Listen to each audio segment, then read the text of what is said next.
بسم اللہ الرحمن الرحیم۔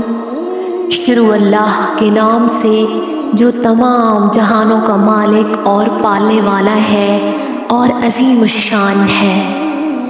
ناظرین کرامی، السلام علیکم ورحمۃ اللہ وبرکاتہ۔ آج ہمارا ٹاپک ہے حضور کریم صلی اللہ علیہ وآلہ وسلم کے ہاتھ مبارک۔ ایک صحابی رضی اللہ تعالیٰ عنہ کہتے ہیں کہ میں حضرت انس رضی اللہ تعالیٰ عنہ کے گھر گیا۔ میں کھانا کھا رہا تھا، انہوں نے اپنی باندی سے کہا کہ تولیہ لاؤ۔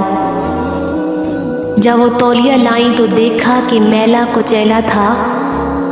حضرت انس رضی اللہ تعالیٰ عنہ نے اس کو غصے کی نظر سے دیکھا اور کہا کہ جاؤ اور اسے صاف کر کے لاؤ۔ فرماتے ہیں کہ وہ بھاگ کر گئی اور جلتے ہوئے تنور کے اندر تولیہ کو پھینک دیا۔ تھوڑی دیر کے بعد اس نے وہ تولیہ باہر نکالا تو بالکل صاف ستھرا تھا۔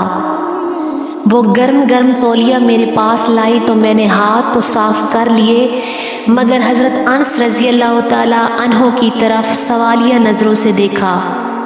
وہ مسکرائے اور کہنے لگے کہ ایک مرتبہ نبی اکرم صلی اللہ تعالیٰ علیہ وآلہ وسلم میرے گھر تشریف لائے اور دعوت تھی۔ میں نے یہ تولیہ محبوب صلی اللہ علیہ وآلہ وسلم کو ہاتھ مبارک صاف کرنے کے لیے دیا تھا۔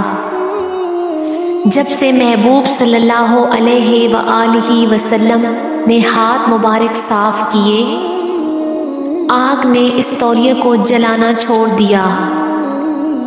جب یہ تولیہ میلا ہو جاتا ہے تو ہم اسے تنور میں ڈال دیتے ہیں، آگ میل کچیل کو صاف کر لیتی ہے اور کھا لیتی ہے اور ہم صاف تولیے کو باہر نکال لیتے ہیں۔ سبحان اللہ۔ الصلاۃ والسلام علیک یا رسول اللہ، الصلاۃ والسلام علیک یا حبیب اللہ۔ جزاک اللہ۔